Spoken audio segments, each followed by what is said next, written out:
Subject: Staff Sergeant, Power. Species: Human. Species description: Mammalian humanoid, no tail, 6'2", 1.87 meter average height, 185 pounds, 84 kilogram average weight, 170-year life expectancy. Ship: not available. Location: classified. You know, a tank or APC would be able to plow through most of these guys, Simmons said, as his weapon ran dry. Sure, but do you know of any armor rated against plasma? Johnson asked. The robots wouldn't stand a chance, but the mechs would turn our Vix into scrap for sure. A tank would be able to put up a fight before it went down at least. It would be able to just run right over the boss while saving his turret for the... Hey, that one looks like it's trying to flank. Simmons put a marker on our HUD, and I turned our attention to our flank while he reloaded. One of the security robots was marching as quickly as it could, ignoring us for the sake of getting a better position. With a sigh, I fired at it, striking it in the torso and head. Nice shot, Staff Sergeant, Simmons said. Anyways, the point of fighting is to do more damage to the other side than is being done to your side. I think a tank could do that. I don't know, man, Johnson replied. It's harder for the mechs to kill more than one of us at a time if we maintain cover and spacing. A tank is a gunner, loader, commander, and driver. One plasma bolt from the mech, and all four of those guys are toast. Plus the cost of the tank. Gotta agree with Johnson, Smith added. There's only enough room for maybe 3 out of 5 of the tanks in the squad to be able to get shots in. And that doesn't leave any room for evasive maneuvers. There's only 4 in the squad, Sergeant, but I get your point, Simmons sighed. So, when is our backup getting here? Every time you ask, you add a minute to the clock, I growled. Shut up and keep shooting! Mech! Ramirez shouted. A moment later I heard the signature hiss and swoosh of an 18-9 firing, followed by a glorious sound of twisted metal crumbling to the ground fill the air. A quick glance confirmed the mech's demise. Apparently it had been hanging out behind the shuttles until we had destroyed enough robots to give it enough room to try to engage us. Good fucking shot, Fairman! Hoorah! My Marine's flippant behavior and Ramirez's excitement belied how desperate our situation was becoming. Dozens of broken robots littered the ground, but dozens more were still standing and firing at us. The second and third gates had been mostly unguarded, but Omega had warned us about Gate 4. It led to some sort of nexus point, a room with multiple gates in it. The AI currently had some of the aliens assaulting that nexus point, but that didn't convince the robots and mechs on this side of the gate to retreat. Our intention was to confirm enemy headcount for the main force, but they spotted us and immediately began firing. It was hard to tell which of us they spotted first, but Lance Corporal Goetz had taken the first few shots. Running would have meant exposing our asses to enemy fire, so we popped our portable covers and holed up, hoping that the main force would catch up before we ran out of ammo. I'm out of ammo, Smith reported. Anyone got a spare mag? I'm on my last, Hansen replied as he reloaded. Same, Simmons and Johnson said simultaneously. I noted that I had 1 full mag left, but only 4 rounds left in my rifle. I took down 2 bots with those 4 rounds, then wondered how effective Klaus would be against our metallic foes. The dull thud of a grenade sent its reverberations through the ground. Fucking shit, that scared the hell out of me, Sergeant, Simmons said. My bad, Corporal, Smith chuckled. I'll call it next time, which is now. Frag out!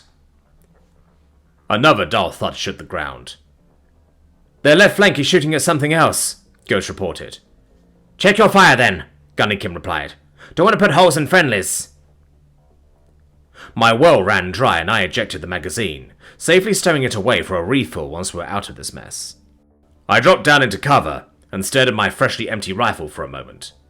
Ammo check, I ordered. 14 lights in my HUD lit up, none of them green. 9 yellow lights indicating less than 50% of their ammo remaining. 5 red lights indicating no ammo remaining. Shit. If you're out of ammo, prepare for CQC, I said. Don't rush out after them, make them come to us. That'll keep our shields from taking a beating. Staff Sergeant, permission to have a bad idea? Smith asked, as another dull thud shook the room. Permission granted. We could just grab some of their stupid laser guns. Are you volunteering to run out into enemy fire to gather those stupid laser guns? I asked, with palpable sarcasm.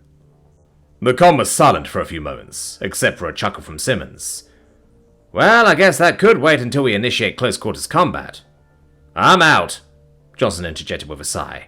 If there's an armorer with the main force, they're going to be pissed off at how bent these rifles are about to be. Dibs on not being the one to turn them in and request new ones. I'll do it, Gunny Kim laughed. I've got away with the supply, folks. I'm out too, by the way. One by one, the yellow lights turned red. I let out a silent sigh and readied freshly converted club. The robots would have no choice but to push forward, which would allow us to pummel at least a few of them before being overrun. Smith's idea wasn't without merit, but once the enemy gets close, it will be damn hard to drive them back. They're not coming closer, Dewey said. The corporal's report made me realize that I was no longer hearing the signature rapport of lasers hitting our cover, either. I peeked my head out and watched as most of the robots turned and began marching toward their left flank. A few were still pointed in our direction, but they had stopped firing. I'll be damned, Ramirez said. Are they assuming we died? Doesn't matter, Gunny. Staff Sergeant, pick 2 to retrieve weaponry, I ordered, wasting no time. Those 2 will retrieve 3 directed energy rifles each. Smith, Simmons, you're the 2 for our team. Aye aye, Staff Sergeant, several voices said at once. A moment later, 6 genetically altered Marines flew around and leapt over their cover faster than any normal human could possibly hope to move. The majority of the robots had turned to face the threat on their left flank, but a few still fired at our, for lack of a better term, snatch team. Those that still had ammo did their best to cover those that were gathering weaponry. Simmons grabbed the first laser rifle and threw it back in our direction. I caught it and aimed it at a robot that was firing at the corporal, only to find that the damned thing didn't have a trigger. My shield sparked a little as incoming laser fire hit me. Oh, come the fuck on, I growled, as I dropped back into cover. I spent a few moments examining the rifle. The weapon's shape was similar to our own, but the pistol grip didn't include a trigger or trigger guard. I popped my head back out and magnified the view of one of the firing robots, and was shocked at how stupid their weapon designers must be. It's pump-action fire? I asked myself. Just to be sure that I wasn't hallucinating, I aimed the rifle once again. The foregrip portion of the rifle slid back, and a small red-hot hole appeared in the robot's head, proving my internal bias against this design. I had been aiming center mass. What? Ramirez asked, as his 2 snatchers returned. You need to pump the foregrip to fire, I replied. No wonder these guys can't aim for shit. So, aim for the feet? Kim asked. For rapid fire, yes, I said. With a more steady grip, you should hit what you're aiming at, though. Remember, this is an energy weapon. You're not going to see any curve from this range. Simmons and Smith returned and passed out the rifles they'd obtained. Soon after, we were all sending condensed photons down range, melting robots as quickly as we could. I noted more than a few misses on my part, though. Not gonna lie, fucking hate this thing, Johnson grumbled. I'm kinda liking it, Hansen replied. It's like one of the target shooters from a fair. You know, the ones that make it ridiculously difficult to hit the target. Nope, don't know anything about that, Johnson said. Must be a local thing. Almost entirely exclusive to Earth, actually, Simmons added excitedly. Nobody knows when fairs started, but their purpose was to allow merchants to gather and demonstrate products to prospective buyers. At some point, the merchants began sponsoring games and rides to attract more customers. Then, some of the fairs evolved into what we now know as conventions. There's some that are held on Mars and Luna, but other than that, fairs have stuck to Earth. You know about the weirdest shit. Less talk, more shoot, I demanded. We can do both, Staff Sergeant. The aim of these things doesn't improve if we hold our breath, Hansen laughed. Then his visor lit up as a laser scored a hit. Shit! My eyes! He dropped down into cover, and Smith rushed to check on him. My HUD showed his shield still up, so I returned my attention to the robots. They were taking a beating from multiple sides. Wouldn't be long before they were nothing but scrap. You alright? Smith asked. What happened? Laser right on the faceplate. Hansen wiggled his helmet to massage his face. Blinded me before the adaptive tint could react. Can't see. Do you have any vision at all? Yeah, but only out of the corner of my eyes. Well, good news. You're not going to need new eyeballs. Congrats. You're our fire team's first casualty. No, he's not, Simmons laughed. I tried to catch the last round of chow in my mouth. Got me running to the gums and broke skin. Might even need to see a dentist about it. Rein it in, I said. Hanson, stay down until you recover from the flash blindness. Everyone else, drop those goddamn bots! The tone in the reply I received made me feel like a kindergarten teacher. Nobody can sulk quite like a Marine can.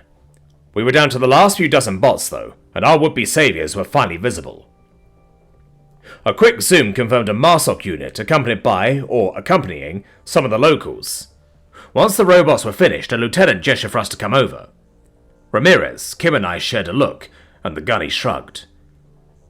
Might as well go say hi, he said.